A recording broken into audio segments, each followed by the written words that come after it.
News, सच जरूरी है। नमस्कार दर्शकों, मैं श्रद्धा तिवारी और आप देख रहे हैं MNS न्यूज टीवी। तो आइए देखते हैं आज की खास खबर। एक नजर डालते हैं आज की हेडलाइंस की।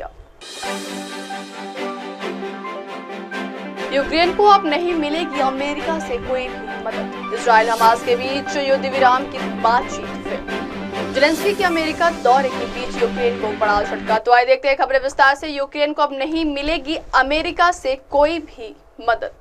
रूस यूक्रेन युद्ध के बीच अमेरिका ने बड़ा फैसला लेते हुए यूक्रेन को दी जाने वाली सभी सैन्य और आर्थिक सहायता बंद करने की घोषणा कर दी। व्हाइट हाउस में हुए बवाल के बाद अमेरिका ने ऐलान कर दिया है कि अब यूक्रेन को और मदद नहीं दी जाएगी।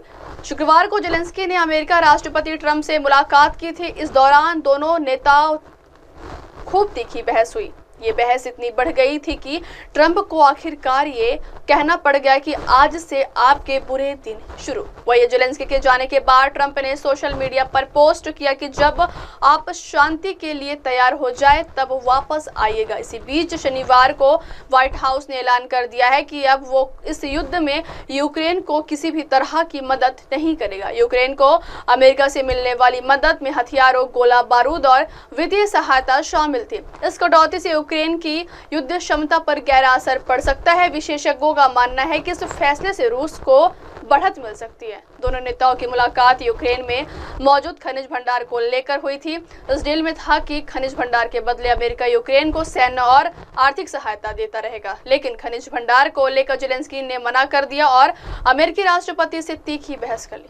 इसके बाद अमेरिका के व्हाइट हाउस से ऐलान कर दिया गया है कि यूक्रेन को अब मदद नहीं दी जाएगी। ऐसे में यूक्रेन के पास अब सिर्फ और सिर्फ यूरोपीय देशों का ही सहारा है। अगली खबर, इजराइल हमास के बीच युद्ध विराम की बातचीत फेल।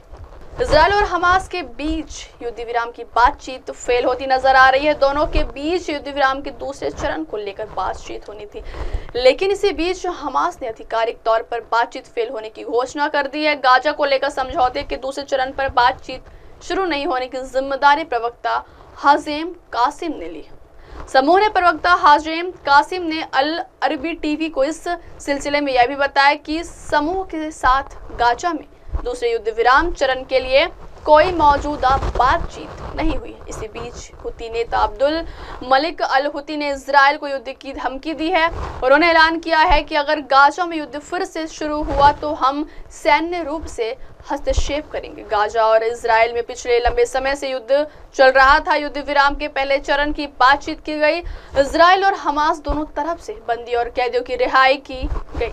इसी के बाद फर्स्ट फेज खत्म होने के बाद सभी की निगाहें दूसरे चरण के युद्ध विराम की बातचीत पर टिकी हुई थी। युद्ध विराम के दूसरे चरण की बातचीत का मकसद गाजा में लड़ाई को समाप्त करना था।